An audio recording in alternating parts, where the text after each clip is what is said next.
皆さんこんにちは。だいぶまだまだ暑いんですけど、今日は過ごしやすくなってきました。日よけもつけてないんですけど、このままねいい天気のままいければと思うんですが、今日は23万人予想ということでですね、過去一かもしれないと。大変な今にぎわいで、もう奥のお屋根リングもね本当に人で溢れ返ってるんですけど、そんな中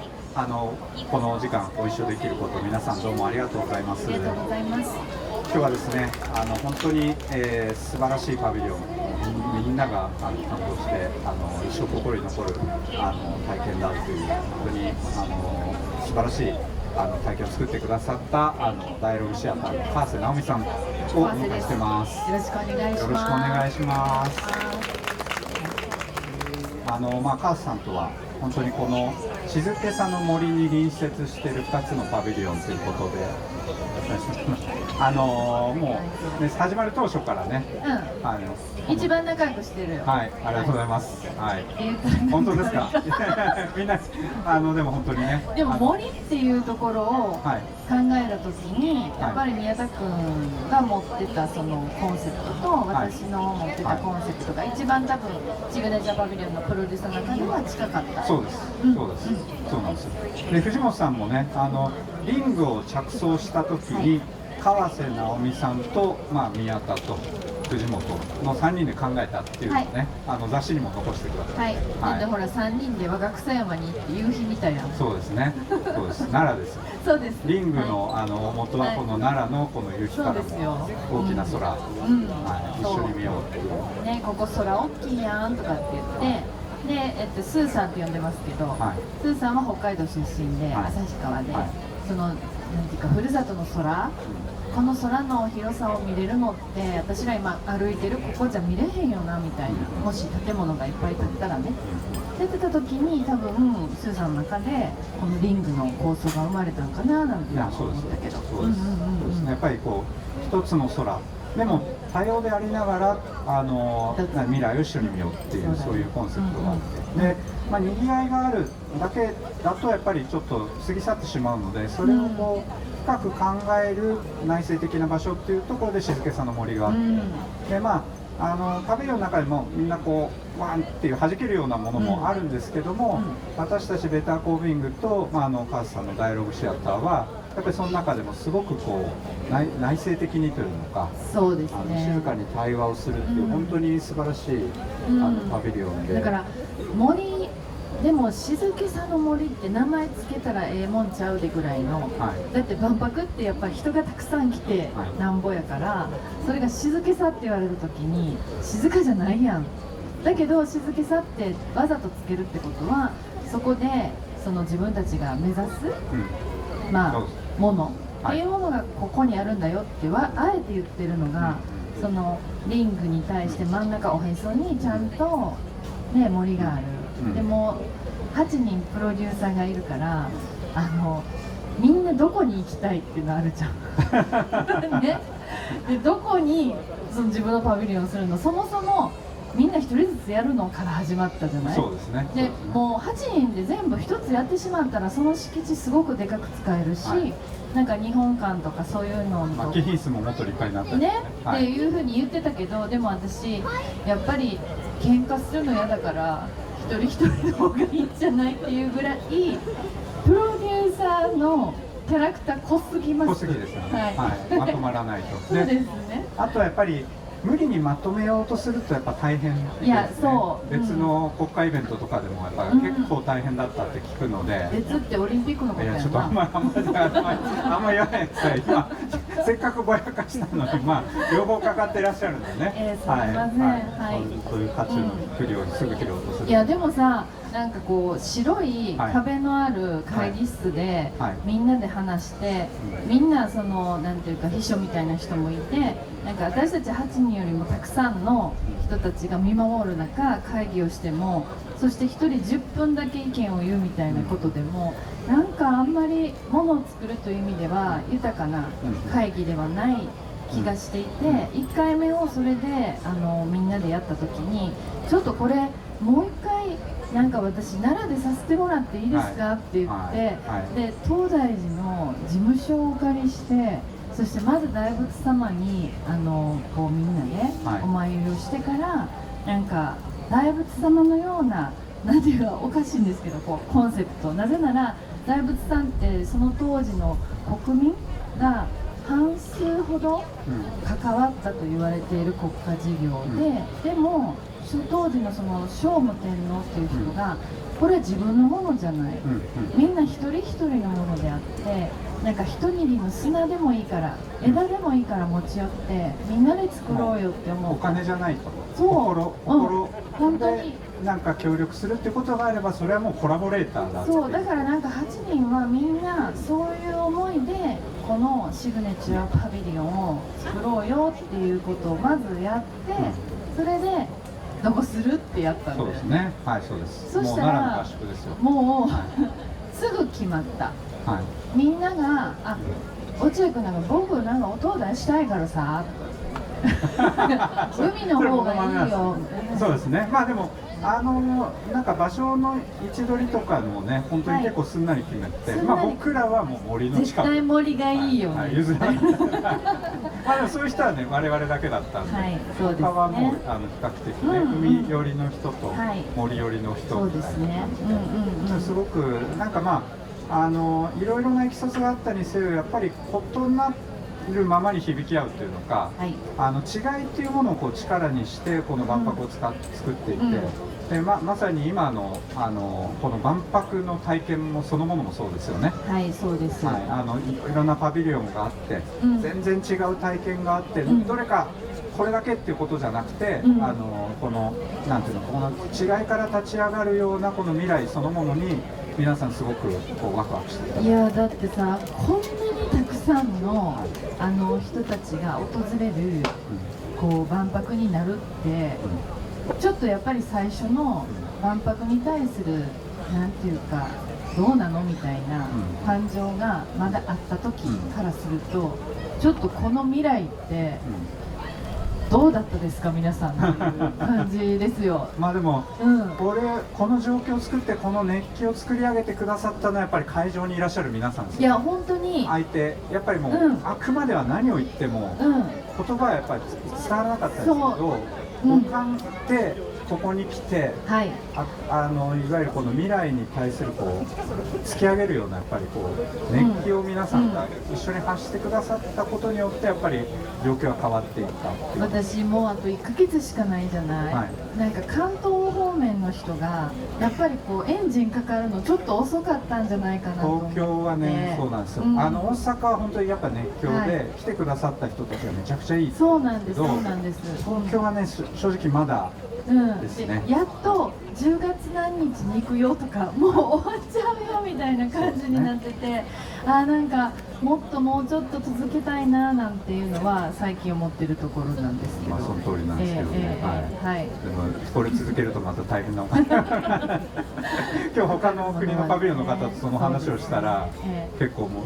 って言われて、いやもうこのねあと1ヶ月だけどって言って寂しがってるのは私たちのようなもので、運営の人たちはあと1ヶ月だ、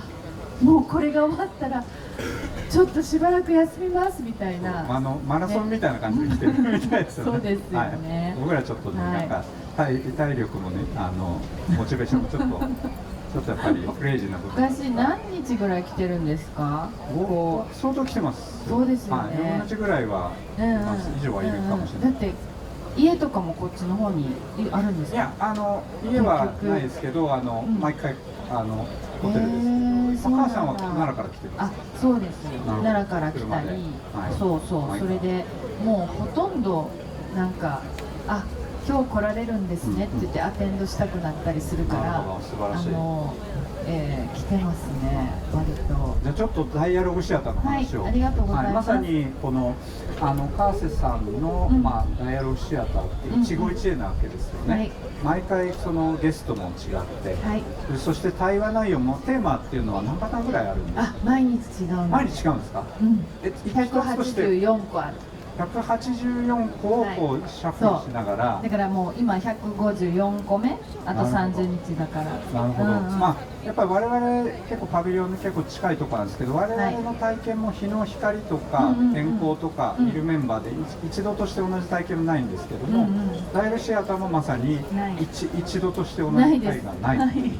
ことですよね。本当にここに森の中の、これはあれですね、校舎の方ですね。校舎入り口ちょうど、まあ、一応正面の方に、命のパークの方から見たものですけど、ああいうふうに校舎が実は2階建てだったものを3階建てにしてるっていうのは1個上げてるんですよね。下のちょっと色が変わってるところ、柱で支えてるんですね。で左にちょっとだけこうなんかレゴみたいにドッキングしてるところも渡り廊下をバチッてこうあそこにドッキングさせてるとかっていう意味では、これは実は移築ではなくて、その校舎の材を使って新しい建築を建てたっていうことですね。周防君が建築家です。そう、サナのところにサナにいた、はい、私たちのパビリオンサナっていう瀬島さんと西澤さんのコンビ賞も取られている、もうそこのもう本当に素晴らしい弟子というのがね、そうですね、卒業生の周防君がもう若手の建築家の中で本当にもう抜きん出てる。いやもうこだわりもすごいし、譲らないし、これ川瀬さんと一緒にゴリゴリ譲らずやる。私以上に多分譲らない。すごい。それはすごいですね。だってこれ大工さん断り続けてもうやめる何回言ったかぐらい。本当ですか。だってこれ古い校舎でしょ。それを1個上げるって誰もできないで、それもあるし、そのシアターの方は1階建てをコンクリート下置いて3階建てにしてるんですね。だからまあそういうこう3棟にしたっていうところもチャレンジングだし、はい、これもね、集会場も本当に美しい。やっぱり我々はもう何にも壁も天井もないですけど、川瀬館のこの集会所もすごい透過性のあるね、近いですよね、サナ。やっぱりすごく建築的な発想もすごく近くて、そう壁だったところ全部ガラスにしてるので、夕日が綺麗なパビリオンだし、素敵な場所ですよね。なんか宮田君のところも光が差すとね、虹が出たりとかするっていうのは、先ほども一緒に見ました。儚い虹を見たね。またいつでも立ち寄ってください。ありがとうございます。いやでもすごい、僕、川瀬さんのチームの下に入ったら多分すぐ譲っちゃいます。その通りですって「君その通りです」って言ってたんですけど、須藤君はそこをゴリゴリ自分の意思を通しながら。そうだってほらチンポムとかとやってるでしょ、現代アートの皆さんとやってて、エリーちゃんも来たけどさ、その直前に森美術館でチンポム展をやってたんですが、森美術館の中にアスファルト作ったからね、あの人。それ絶対に許されないだろうって思う感じのこともやっぱりやり遂げるんですよね。でこれちょうど、宮田君とこもそうやけど、ほんまに静けさの森の方にはみ出してるじゃないですか、敷地を。で私たちもこの森の集会所はちょっと森の方に、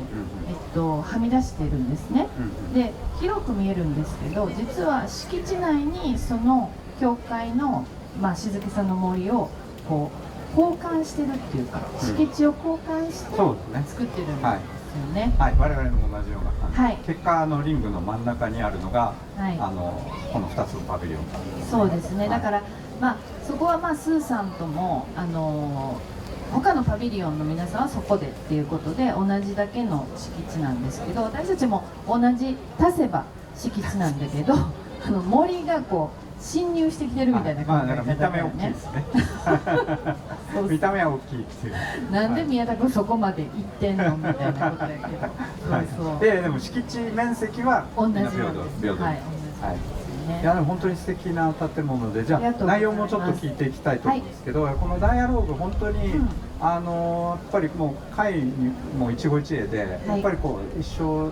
心に残るようなすごい体験だったっていう話をする人たちもいっぱいいるんですけど、川瀬さんももう全て映像に残しながらも多分印象に残った回っていうのもいくつかあると思うんですけど、今日ここでご紹介できる範囲の中で何かお話をいただけると。4月13日、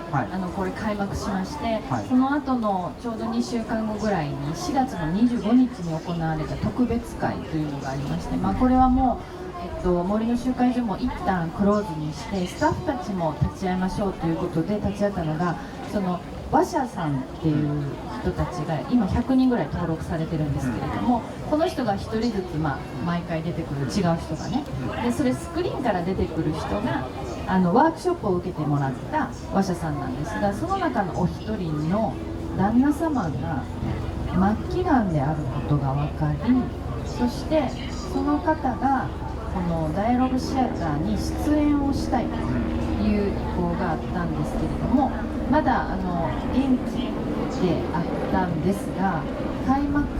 あたりで、そのちょっと体調がだんだん優れなくなってきて、で早めに対話をしたいということでさせていただいたときに、その彼がも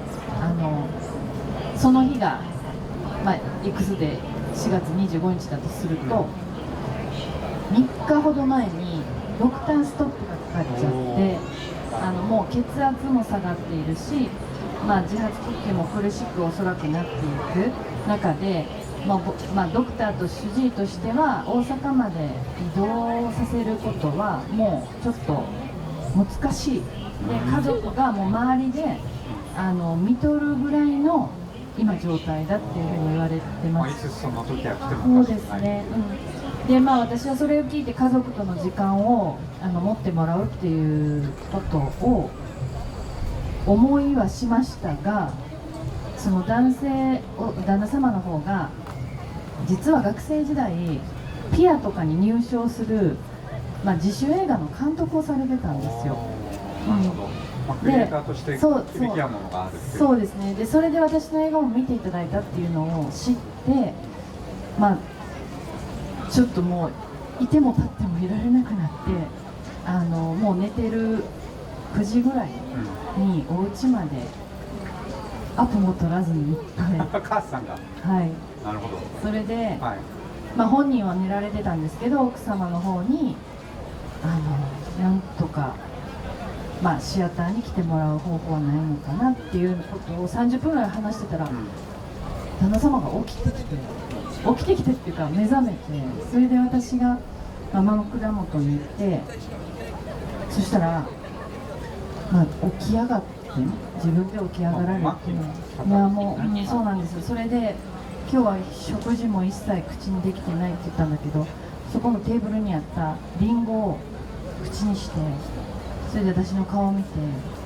私は待ってますっていうことだけ言ったの。そしたら分かってるって言ったんですよ、それで帰りました。で奥様に状況をその日から聞いて、ドクターにも、相談してくださいって言って2日間耐えて、でその日私は朝からおにぎり作って卵焼き焼いてソーセージとかでお弁当をこんなおひつに入れて晩で寝れるようにしてお迎えに行って、でここまで一緒に来ました。あ、そうなんです。こちらに来たんですね。来ていただきました。それで、教会にもちょっと特別に許可をいただいて VIP じゃないんだけど、そこの裏までなるほど、車で来させていただいて、で彼はその日自分で歩いて車に乗ったの。で車の中で私の握った鮭おにぎりを一口食べて美味しいって言って、ピクニックみたいって言ってくれて、それで私のパビリオンあそこに行ってスクリーンから出てきてくれた笑顔がね、スクリーン側だったにもう行けないから、会場の方にはもう車椅子でしか行けなくて、うち砂利道なんでしょ、みんなでコンパネ引いて、その砂利も車椅子押していけるようにして。スクリーン側に出てくる人は私どっか遠隔なのかと思ったら、あれも管制官の中なんです。中に、はい、いらっしゃるんですね。いらっしゃいます。なるほど。そうか、なんかカメラ持っていけばいいんじゃないかと思ったんですけど、管制官のダイアローグは2人とも中にいないと成立しないから、やっぱり来てもらうってことが大切だったってことでも実は東京にもスタジオがある。あ、そうなんですか。うん、だからウクライナとも出したし、あ、そうかそうか、遠隔でもある。うん、だけど彼はここに来てくれるっていうことが、ここしか一番近いところがないから。あ、そういうことか。うん、オンラインはちょっと設備が必要なんですね。そうなんです、そうなんです。なるほど。それで来てもらってね、彼が笑顔でバッて言ったのが、僕はこうして君と幾千年も幾万年もずっと話をしたいって言ったんですよ。たとえそれが最後であったとしても、最後がずっと続いている感覚なんだ今は。もうすでにいろいろなご準備がある中で、少しこう俯瞰的な視点から自分自身も見てるんでしょうね。でね、3日後に亡くなられました。3日後っていうか60時間ぐらいかな。話の内容については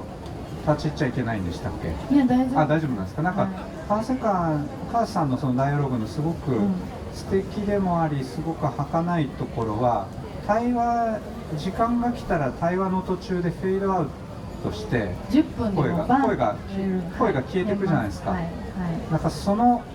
回のその会話がどういうふうに終わっていったのかなっていうことを想像するだけでもなんかすごくこうなんていうのか胸に詰まりますね。彼がだからもうずっと続いてたいって思ったその対話そのもののこの終わり方っていうのがすごくあれはちょっと最後は彼女でした。言葉が。なるほど。あ、その対話の相手の彼女が、奥様の方が、あ、奥様が対話してたんです。なるほど。じゃあ夫婦の対話を特別会にしました。すごいですね。だからなんかずっと続いててほしいっていうその対話そのものがこうフェード。奥様に伝えたのね、彼が伝えて受け取った側がこう。そう、それが最後だったんだけど、旦那様の名前和弘さんって言うんですけど、和弘さんと出会って私は愛することをできれました。なるほど。すごいなんか。いやもうすごいちょっとね。みんなでもそこに余白と余韻があって、一人一人がそれをどう考えるかっていったところにもなんかなんでしょうね、その回の深みがありますよね。でやっぱりその彼らがまだ元気だった時に、撮った映像が、今日から実はクロージングフィルムとして為替館で流れています。そうなんですよ。いやこれちょっと僕がなんか自慢していうことじゃないですけど、母さんが最初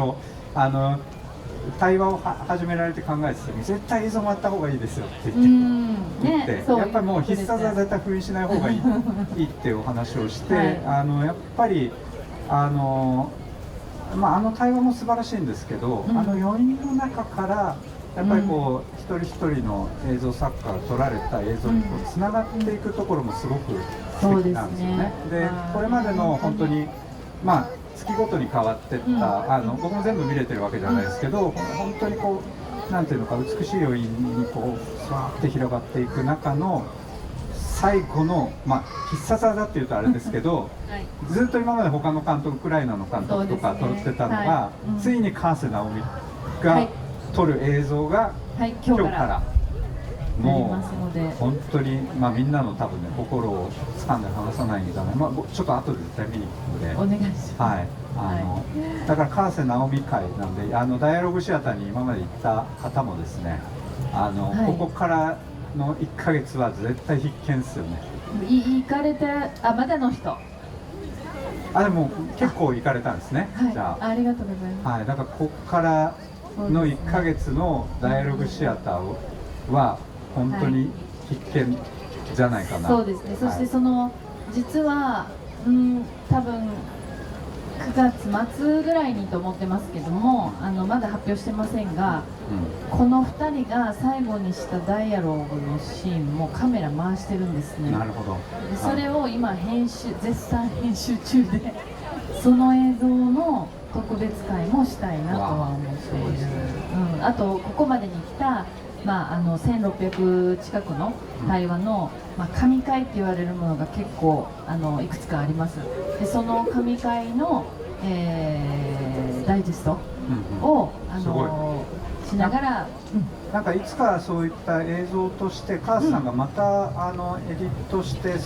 なんていうのか一つの物語だったりとか、作品されるんじゃないかなとは思ったんですけど、会期中にもやっちゃう。会期中にちょっとダイジェストと、その会期中の一枠の1時間ぐらいで皆さんにお伝えできる総括みたいなのをしたいなとは思ってるんですけど、素晴らしい。でまたこれってアーカイブずっとするから、この中からみんなが見れて、そして、公開することは皆さんにサインさせていただいて、そうですね。最初にね、皆さん同意取ってるんで、倫理的にも全然でそれを見て、もしかしたらそのさまざまなクリエイターがそこからまたストーリーをオリジナルで生み出したりとか、そういうふうに活用してもらうっていうのもあるかなっていうのは思ってます。確かにもう文脈によって一つ一つの対話が紡ぐ意味っていうのも広がっていったり、響き合っていくつかをこう、なんていうのか並べてみるとまたその余韻が深くなるとかっていうことも必ずありますよね。そうです。でも本当になんか奇跡が起こったかのように、対話がこう人を変えていくっていうか、対話によって生かされるっていうことがあって、今本当に世界はね、厳しいなんか情勢っていうか、私はそう思ってて、なんか自分ができることは本当にちっちゃなことかもしれないけど、でもそのちっちゃな何かを変えていくことが世界を変えることにもつながるんじゃない、で諦めないでその自分の中をそのクリアにしていくだったりとか、だからなんかこうして宮田君はものすごく賢い人だし話術もすごいある人なんだけど、私なんかものすごい不器用でなかなかこう混乱の混沌とした中に、表現者としているんです。でもそれを形にしていく映画という手段があって、でそこに対して、宮田君はいつもその評価というか批評というか、そういうことをしてくれるときに客観視してくれるところがあるから、世界に対してそれがどういう役割を持ってるのかとか、なんかそんなことをまたこの万博を通じて出会ったねご縁で続けていきたいなって、まず今日改めて思いました。しばらく万博始まってから釣れない彼氏みたいにどっか行ってたからさお互いやっぱりねそれぞれのパビリオンでヒーヒー言っててね、なんかこう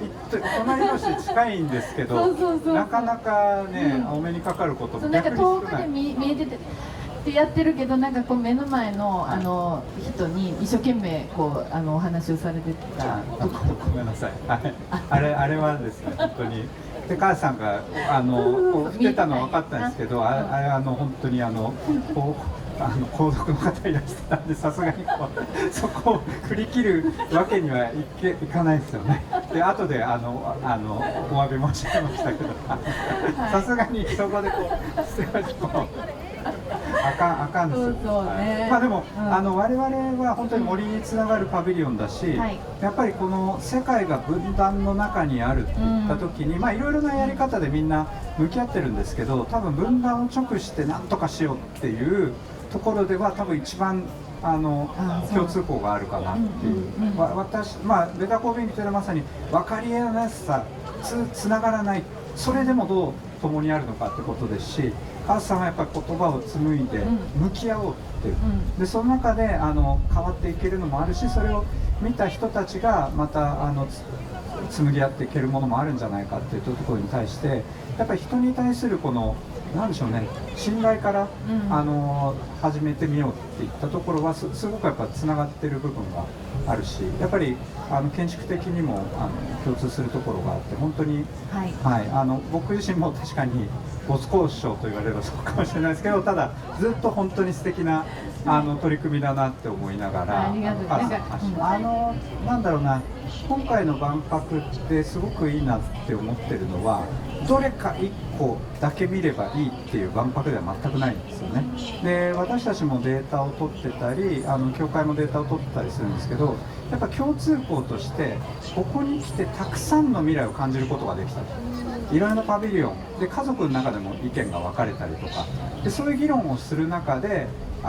みんなが自分はどういう未来に向かっていきたいのかって考えてくれてるっていうところが多分共通体験なんで、自分の中のランキングをつけてはいいと思うんですけど、なんかよくわかんないところが勝手にこれだっていうのはちょっと違うかなって思う。いや70年万博の時に小学校高学年ぐらいの子がすごく影響を受けて、それでその先の人生を決めたみたいな子が多いんだって、で今回どうなんだろうねと思って。そうですね、で多分そういう意味では母さんおっしゃるように東京には、閉幕1ヶ月ですけど、まだあまり届いてないですよね。東京の人たちが来て熱狂してるかというと、他の地方都市の方々結構来てるんですけど、東京はちょっとまだ距離があるっていう印象があります。で、ただこの1ヶ月で、首都圏の、首都圏というか東京だと思うんですけど、その人たち、これも明確なファクトがあるわけじゃないですよ、印象論で言ってるだけなんですが、ただ少なくとも大阪の人たちはこの万博の作る多様な未来にみんなすごくワクワクしてくれて、年パスで何回も来る人たちが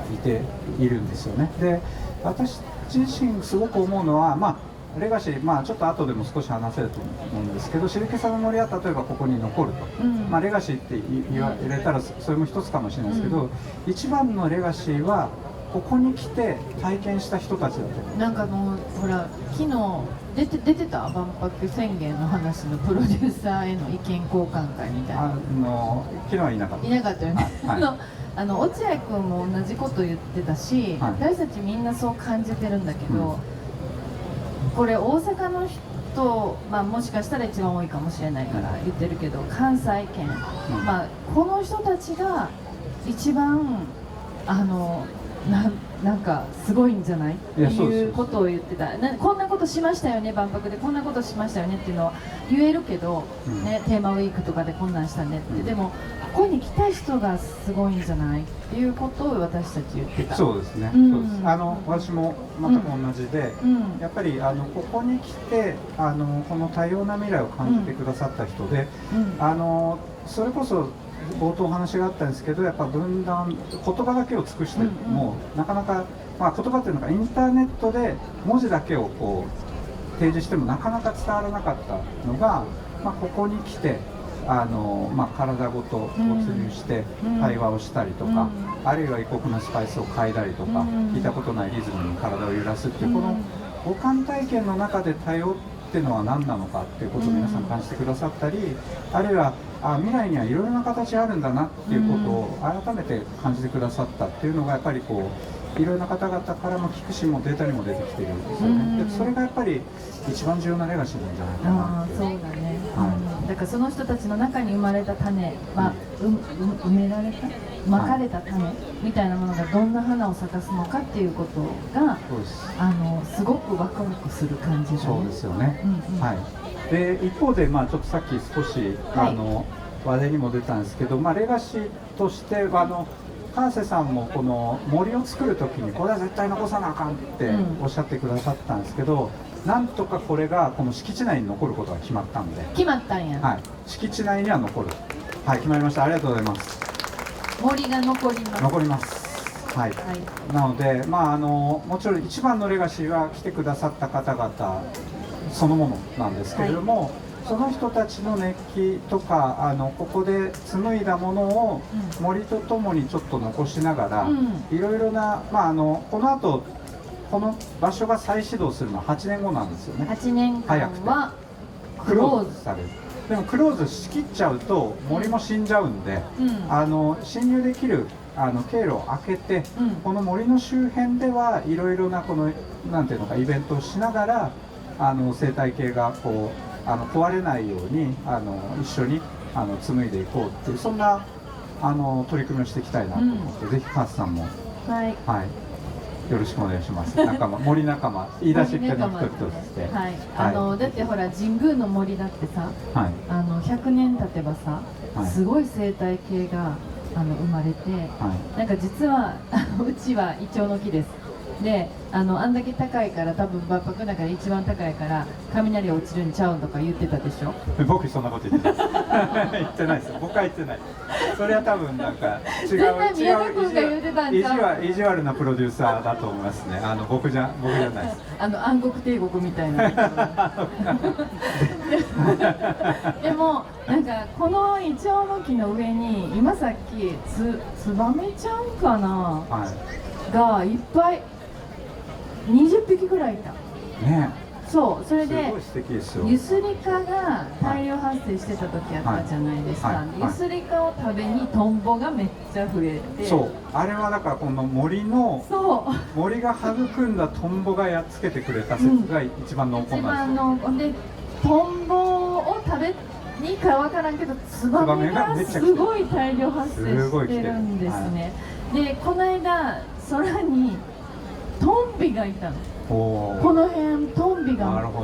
巡ってたから、すごい命の。そうで、うちのねあそこビオトープ見たら、はい、メダカがすごい大量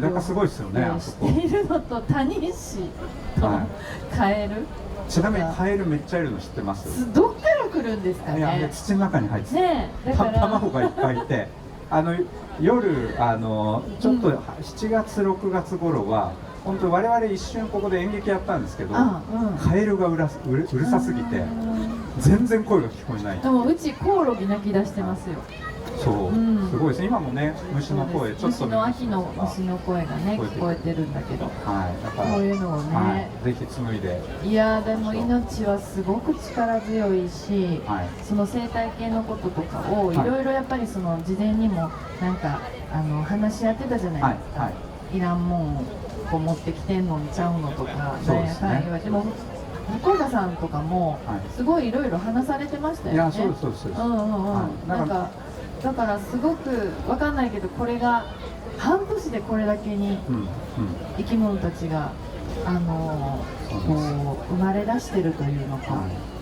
ぜひなのでここから8年紡いで森を、その後また次のプランまだ決まってないんですけども、でもそこでぜひまたねダイアログをなんかハースさんと一緒にやったりとか、そういう取り組みをできればなと思っているので、わかりました。ちょっとまた戻ってきてくれた彼氏みたいに今思ってます。どっか行ってたわけではないんですけど、蜷川美香ちゃんとこ行ってたんじゃないですか。さんとはアートは一緒にやってますけど、塩田さんとことか。塩田さんともアート一緒にやってて、塩田さんも本当素晴らしい作品を置いてくださったりとか、もう瀬島さんがいて、長谷川優子さんがいて、なんか女子ばっかりだね、宮田君やっぱりね。大変だね。大変です。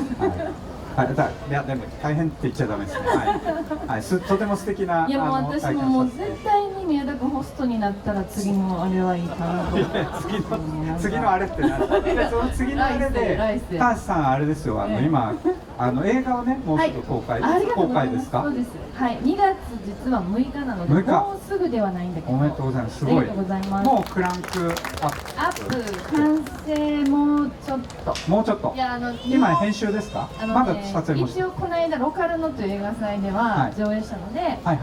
世界バージョンは出来上がってはいるんですけども、日本での公開はちょっとなんか、マイナーチェンジというか、もう少しなんか、したいかなって思ってるところもあるので、それをやって2月を迎えたいなと思っておりますので、ちょっとじゃあどんな映画か少しここで皆さんに、もちろん言える範囲で。医学博士ですよね。医学部の教授やってます。みんなもう忘れてるかもしれないですけど。私アーティストなのってさっき聞いたんですけど。アートもやってますよ。アートもやってます。なんかコメンテーター。コメンテーターはテレビ局はいらないって言われたらすぐするんで、でも全部本気でやってます。すごいですね。で今回医療もので、小児の心臓移植。なるほど。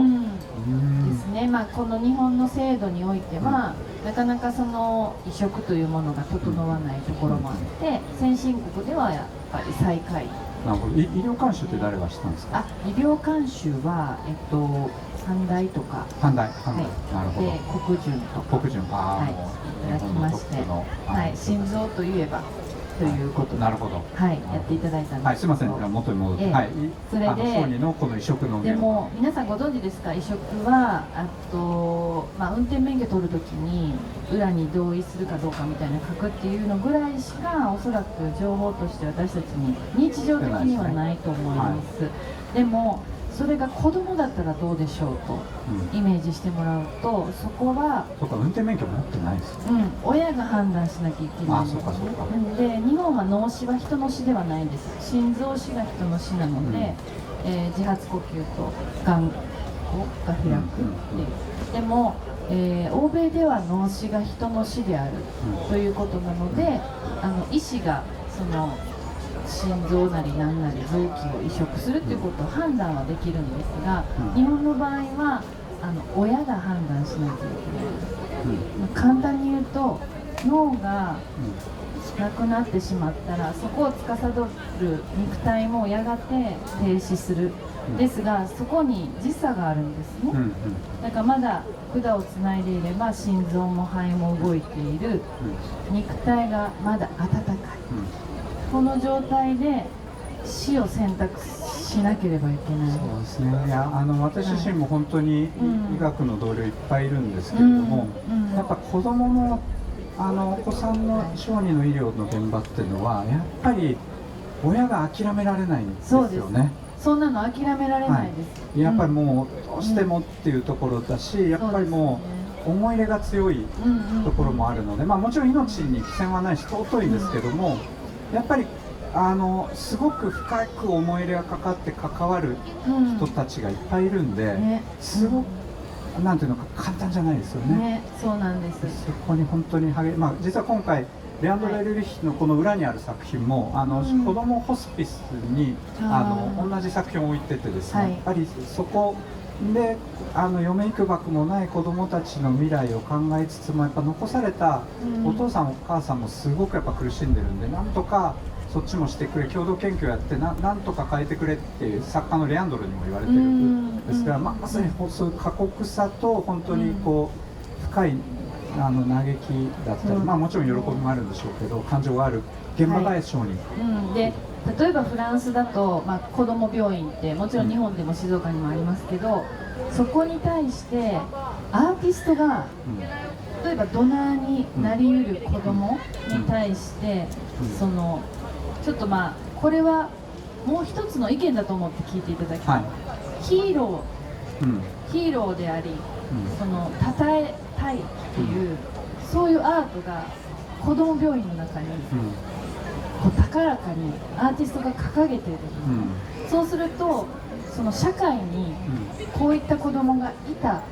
いるということを伝えることが裾野が広がるんですよね。でも普通私たちそれ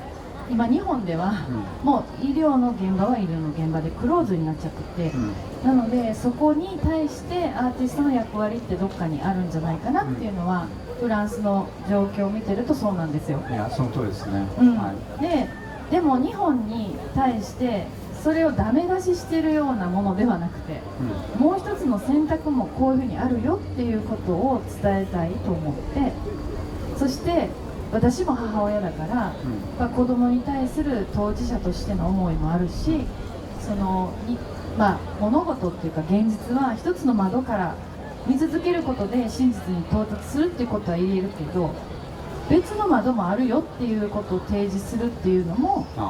チョイスするそこがあるっていうのも大事で、やっぱりこう日本には一つの価値観がありすぎて、もう少し別の価値観もここにあるよっていうことをバランスよく存在させてもいいんじゃないかなっていうのを、問題提起であり投げ込みでもある。そうですね。そこの移植の話と、もう一つ実は私の中では今回、これは監督川瀬だから思いついたのかって思われてるものがあって、並べてるのが日本の失踪者が年間どれぐらいいると思いますかっていう話で、それもつながってくるんですか？つながるんですよ。すごいなんかミステリーのような構造もあるってことですね。だからまあそこって何人だと思いますか？わかんないです。数万人いるんですか？10万人。あ、10万人。そんなに。これはもう本当に海外と比べ物にならないぐらい多くて、まあ、そこの現実の中に一つのいわゆる価値観の中に、まあ、息苦しさがたまらない人たちは、そこから蒸発したり神隠しにあったりっていう言い方で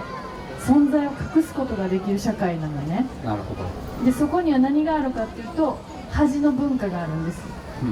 恥を知れって言ったらもうそこに入れない。まあ村八部とかもずっと言ってきたような、そうね、コンテクスト共通項が多すぎるコミュニティがゆえのある種圧もあるっていうこと。そうだからそこから逃れるしか自分の命を生かす場はないみたいな、こう一つの価値観があるから、まあそういうところとちょっとこう合わせながらオリジナルを8年ぶりに書きました。すごいすごい。ありがとうございます。すごい素晴らしい。でもなんか難しいと思って見に行かないとかやめてね。まあ難しいと思われがちなんでね。私たちでもでもカーさんの映画本当にありがとうございます。直感ですごい言葉だけじゃないやっぱり映像の中から伝わってくる感動もあって。そこも本当に素晴らしいところですよ。なんかオリジナルの35ミリで、一番好きだと思ってもらってる映画を、今日もですね、僕実はこの木漏れ日で染めた服を着てるんですけど、カーセイリスペクト。ありがとうございます。やっぱり本当カーさんの撮る木漏れ日一つ撮っても本当に美しくて、そこにいろいろなやっぱりこの未来に向けたとか、あるいは祈りのような感情があって、もう本当にこうなんていうのか。その映像で言葉がなくても伝わってくるものが本当にいっぱいあってでそこにもちろんストーリーが重なってきてより深いものになっていくと思うんですけど、やっぱり今おっしゃってた多分このいろいろな問題とかミステリーだけじゃなくて圧倒的なこの映像の美しさっていったところが重なって素晴らしい作品になっていくんじゃないかな。はい、ということで、まあ時間だいぶオーバーしちゃってるんですけど、すみません、みんなね、他のパビリオン予約も入れてるかもしれない。今日は本当にカーさんと一緒にね、この森を共にするパビリオンとして、すごくいいお話を呼んでいただいてありがとうございました。今日はどうもありがとうございました。ありがとうございました。皆さんもどうもお付き合いいただきありがとうございます。ありがとうございます。これで終わりにします。